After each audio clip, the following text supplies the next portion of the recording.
ഇവിടെ നിലമ്പൂരിൽ എന്നെ സംബന്ധിച്ചിടത്തോളം നിങ്ങളോട് എന്താണ് ഈ അവസരത്തിൽ സംസാരിക്കേണ്ടതെന്ന് എനിക്കെന്നെ അറിയില്ല.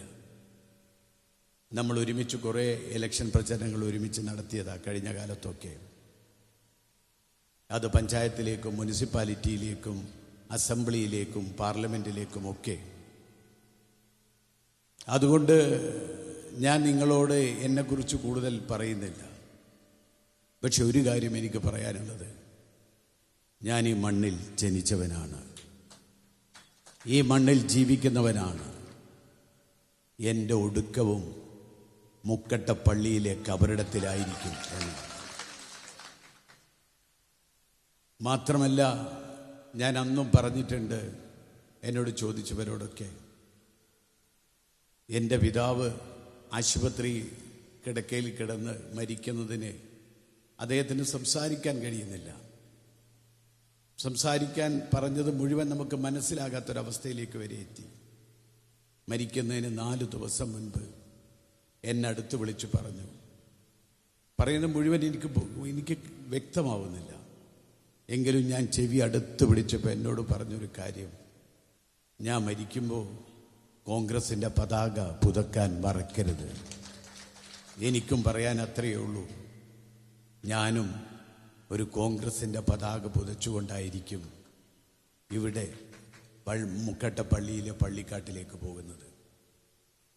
നമ്മളൊക്കെ ഒരുമിച്ച് നമ്മളൊക്കെ അഭിമാനിച്ച കുറേ വർഷങ്ങളുണ്ട്.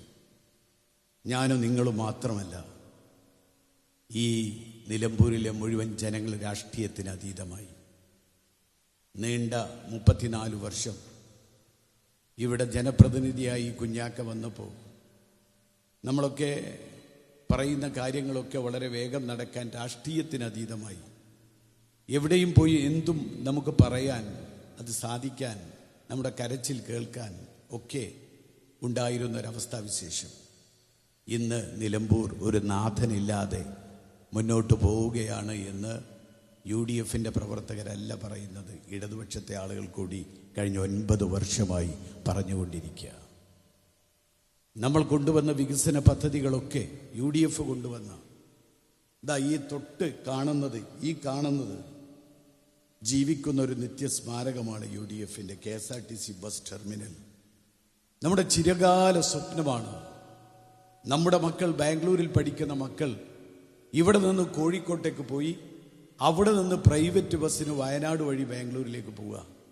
നമുക്ക് സ്വന്തമായി ഒരു ഇൻ്റർ സ്റ്റേറ്റ് ബസ് ടെർമിനൽ ഉണ്ടായാൽ കർണാടകത്തിൻ്റെ, തമിഴ്നാടിൻ്റെ, കേരളത്തിൻ്റെ എല്ലാ ബസ്സുകൾക്കും സൗകര്യമുള്ള നമ്മുടെ ഒരു ചിരകാല സ്വപ്നം 13 കോടി രൂപ മുടക്കി നമ്മൾ ഉണ്ടാക്കി. പ്ലാസ്റ്ററിങ് കഴിഞ്ഞു, ഷട്ടർ വെച്ചു. 2016 നമ്മുടെ ഗവൺമെൻറ് ഇറങ്ങിപ്പോന്നപ്പോൾ നിൽക്കുന്ന അതേ അവസ്ഥയിൽ ഇപ്പോഴും നിലനിൽക്കുക. ഒന്നും നമുക്ക് ചെയ്യാൻ കഴിയില്ല. നമുക്ക് ജനപ്രതിനിധിയില്ല, നമ്മുടെ കയ്യിൽ ഭരണമില്ല. നമുക്കറിയാം, നിലമ്പൂരിൻ്റെ ബൈപ്പാസ് 38 കോടി രൂപ ഇബ്രാഹിം കുഞ്ഞ് മിനിസ്റ്റർ അന്ന് വന്ന് പ്രഖ്യാപിച്ച് അത് ഉടനെ നടപ്പിലാക്കി ഉദ്ഘാടനം ചെയ്ത പദ്ധതി ആരംഭിച്ച, പ്രവൃത്തി തുടങ്ങിയ ആ ബൈപ്പാസ് കഴിഞ്ഞ 9 വർഷമായി ഫ്ലക്സുകളിൽ ഓരോ ബഡ്ജറ്റ് അവതരിപ്പിക്കുമ്പോൾ കോടികൾ പ്രഖ്യാപിക്കുന്നു എന്നല്ലാതെ 9 വർഷമായി നിലമ്പൂരുകാർ കബളിപ്പിക്കപ്പെടുകയാണ്. ഇതൊരു സ്റ്റേറ്റ് ഹൈവേ ആണ്, ഇൻ്റർ സ്റ്റേറ്റ് ഹൈവേ ആണ്. ഈ റോഡിൻ്റെ അവസ്ഥ നമുക്കറിയാം. അത് നമ്മൾ എത്രമാത്രം നിലമ്പൂരിനെ കബളിപ്പിച്ചു. ഞാനെൻ്റെ പ്രസംഗം ദീർഘിപ്പിക്കുകയല്ല, രാഷ്ട്രീയം പറയേണ്ട സമയമല്ല. ഒരൊറ്റ കാര്യം കൂടി പറയാം. നമ്മുടെ ഗവൺമെൻറ് കോളേജ്, എത്ര പ്രതീക്ഷയോടുകൂടിയാണ് നമുക്കൊരു ഗവൺമെൻറ് കോളേജ് കിട്ടിയത്. നിലമ്പൂരിനൊരു ഗവൺമെൻറ് കോളേജ് കിട്ടിയപ്പോൾ എന്തൊരു സന്തോഷമായിരുന്നു നമുക്കൊക്കെ. നമ്മുടെ മക്കൾക്ക് പഠിക്കാൻ ദൂരത്ത് പോകണ്ടല്ലോ, വേറെ ആരുടെയും കാല് പിടിക്കണ്ടല്ലോ. പഠിക്കുന്ന മക്കൾക്ക് മെറിറ്റിൽ ആരോടും പറയാതെ, ഒരു ഡൊണേഷനും കൊടുക്കാതെ, നമുക്ക് ഫീസ് കൊടുക്കാതെ പഠിക്കാലോ എന്ന് നമ്മൾ വിചാരിച്ചു, വല്ലാതെ പ്രതീക്ഷിച്ചു.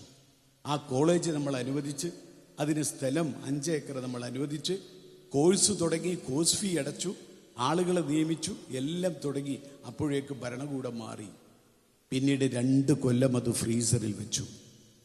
അവസാനം പ്രക്ഷോഭമുണ്ടായപ്പോൾ, പ്രതിഷേധമുണ്ടായപ്പോൾ പൂക്കോട്ടുംപാടം അങ്ങാടിയിലെ ഒരു പീടികയുടെ മൂന്നാമത്തെ തട്ടും പുറത്ത് നിലമ്പൂരിൻ്റെ ഗവൺമെൻറ് കോളേജ് പ്രവർത്തനം ആരംഭിക്കുക. നിങ്ങൾ ആലോചിക്കുക, ഇതിൻ്റെ കൂടെ ലഭിച്ച മറ്റൊരു കോളേജ് മലപ്പുറത്തുണ്ട്.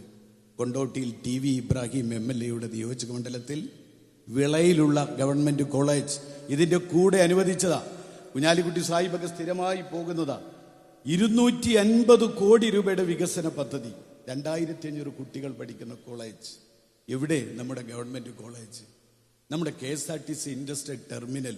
അത് എന്ത് പണിയാണ് ഇനി ബാക്കിയുള്ളത്? നിങ്ങളൊന്ന് നോക്കിക്കേ, എന്ത് പണിയാണ് ഇനി ഇവിടെ ബാക്കിയുള്ളത്? അതൊന്ന് പ്രാവർത്തികവൽക്കരിക്കാൻ. നമ്മുടെ ബൈപ്പാസ്, ഇവിടെ ഇത്രയും ട്രാഫിക് ബ്ലോക്ക് ഉണ്ടാകുമ്പോൾ നമ്മുടെ ബൈപ്പാസ് ഒന്ന് പ്രാവർത്തികവൽക്കരിക്കാൻ. ഇതുപോലെ നിലമ്പൂരിനെ അവഗണിച്ചൊരു കാലം നമുക്ക് ഓർമ്മയില്ല.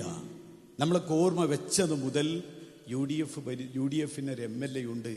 പ്രതിപക്ഷത്താണെങ്കിലും പിടിച്ചു വാങ്ങി കൊണ്ടുവരാൻ നമുക്ക് കഴിഞ്ഞിരുന്നൊരു കാലമുണ്ട്. ഇന്ന് നിലമ്പൂർ പൂർണ്ണമായും അവഗണിക്കപ്പെട്ടു. നിലമ്പൂർ അനാഥമായിരിക്കുന്നൊരവസ്ഥാവിശേഷം. നമുക്ക് അത് തിരിച്ചു കൊണ്ടുവരണം. അതിന് നിങ്ങളുടെ കൂടെ ഞാനുണ്ടാവും എന്നാണ് എനിക്ക് പറയാനുള്ളത്.